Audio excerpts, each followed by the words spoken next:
السلام علیکم friends defence updates میں پاکستان کی طرف سے افغانستان کے کچھ ایریا کو اپنے قبضے میں لیے جانے سے متعلق کیاسرائیوں اور حقائق پر تفصیلاً بات کریں گے۔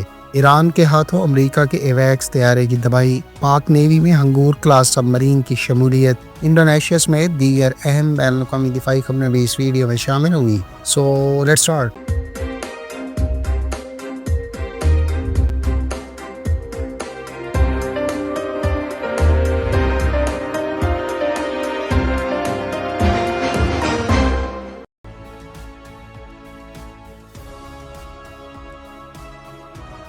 فرینڈز، حالیہ دنوں میں پکتیکا کے جنوب مغربی حصے میں پیش آنے والی پیش رفت نے سوشل میڈیا اور دفاعی حلقوں میں نئی بحث چھیڑ دی ہے، جہاں بعض حلقے یہ دعویٰ کر رہے ہیں کہ پاکستان نے باڑ لگا کر تقریباً 12 کلومیٹر طویل اور 32 مربع کلومیٹر کے ایک مخصوص علاقے کو عملاً اپنے کنٹرول میں لے لیا ہے۔ تاہم زمینی حقائق، سیٹلائٹ شواہد اور سرکاری موقف اس معاملے کو ایک مختلف زاویے سے پیش کرتے ہیں۔ اگر ہم پاکستان کے نقطہ نظر سے اس صورتحال کو دیکھیں تو سب سے پہلے یہ سمجھنا ضروری ہے کہ پاکستان گزشتہ کئی برسوں سے اپنی مغربی سرحد کو محفوظ بنانے کے لیے ایک جامع بارڈر فینسنگ پروگرام پر کام کر رہا ہے۔ اس کا بنیادی مقصد دہشت گردی، غیر قانونی دراندازی، اسمگلنگ اور سرحد پار حملوں کو روکنا ہے۔ اس پالیسی کے تحت سرحد کے مختلف حصوں پر مرحلہ وار باڑ لگائی گئی ہے اور یہ عمل اب بھی جاری ہے۔ حال ہی میں زیر بحث آنے والا علاقہ دراصل ایک منفرد جغرافیائی ساخت رکھتا ہے جو ایک بڑے ایل کی شکل میں پاکستان کی طرف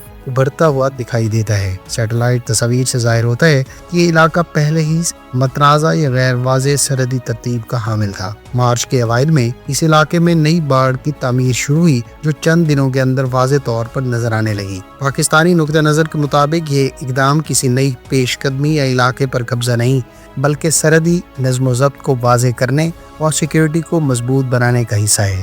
باڑ کی پوزیشننگ اسی اصول کے تحت کی گئی ہے جس کے مطابق باڑ کے مشرقی جانب پاکستان اور مغربی جانب افغانستان تصور کیا جاتا ہے۔ اس ترازو میں دیکھا جائے تو یہ اقدام دراصل سرحدی لائن کو فزیکلی انفورس کرنے کی کوشش ہے، نہ کہ کسی نئی سرحد کھینچنے کی۔ ایک اور اہم پہلو یہ ہے کہ اس علاقے کے دہانے پر ایک اضافی باڑ بھی تعمیر کی گئی ہے جو تقریباً 13.5 کلومیٹر اندر کی جانب جاتی دکھائی دیتی ہے۔ دفاعی تجزیہ کار اس کو ٹیکٹیکل ڈیپتھ کنٹرول اور انفلٹریشن روٹس کو بند کرنے کی حکمت عملی قرار دیتے ہیں، کیونکہ ایسے پہاڑی درے اکثر غیر ریاستی عناصر کے لیے استعمال ہوتے ہیں۔ دوسری جانب طالبان وزارت دفاع نے ان تمام دعووں کو مسترد کرتے ہوئے واضح کیا ہے کہ سرحدی علاقے ان کی سیکیورٹی کنٹرول میں ہیں اور کسی بھی قسم کی پاکستانی پیش قدمی نہیں ہوئی۔ فرینڈز، ہماری انڈرسٹینڈنگ کے مطابق اس پوری صورتحال کا خلاصہ یہ ہے کہ حالیہ پیش رفت زیادہ تر سرحدی سیکیورٹی، جغرافی ابہام اور انفراسٹرکچر کی بہتری سے متعلق ہے،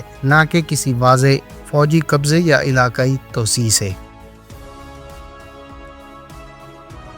فرینڈز، انڈونیشین ایئر فورس نے اپنی اسٹریٹجک ایئر لفٹ کیپیبلٹی کو مزید اسٹرینتھن کرتے ہوئے دوسرا ایئر بس A400M transport year craft receive کر لیا ہے۔ انڈونیشیا نے اس advance military transport aircraft کا معاہدہ سن 2021 میں ایئر بس ڈیفنس اینڈ اسپیس کے ساتھ طے کیا تھا، جس کی مجموعی مالیت اس وقت تقریباً $2 ارب بتائی گئی تھی۔ اس معاہدے کے تحت 2 A400M ایٹلس طیارے فراہم کیے جانے تھے، جن میں لاجسٹک سپورٹ اور ٹریننگ پیکج بھی شامل تھا۔ انڈونیشین ایئر فورس کو پہلا ایٹلس A400M طیارہ 2023 میں حوالے کیا گیا تھا، جس کے بعد اب دوسرا طیارہ بھی ایئر بس کی جانب سے باقاعدہ انڈونیشین ایئر فورس کے حوالے کر دیا گیا ہے۔ ان دونوں طیاروں کی شمولیت سے انڈونیشین ایئر فورس کی طویل فاصلے تک تیز رفتار نقل و حمل اور فوجی تعیناتی کے علاوہ ہیومینیٹیرین اسسٹنس مشنز کی صلاحیت میں نمایاں اضافہ ہوا ہے۔ A400M ایٹلس اپنی کلاس کا ایک انتہائی جدید اور ملٹی مشن ایئر کرافٹ ہے جو نہ صرف بھاری فوجی سازوسامان اور اہلکاروں کو طویل فاصلے تک منتقل کرنے کی صلاحیت رکھتا ہے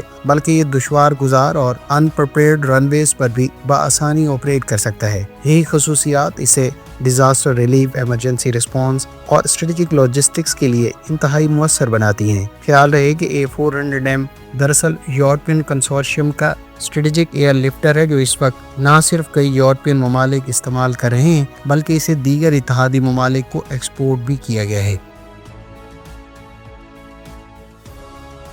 فرینڈز، ایران کی طرف سے امریکی ایئر فورس کے زیر استعمال ایک ایویکس طیارے کو حال ہی میں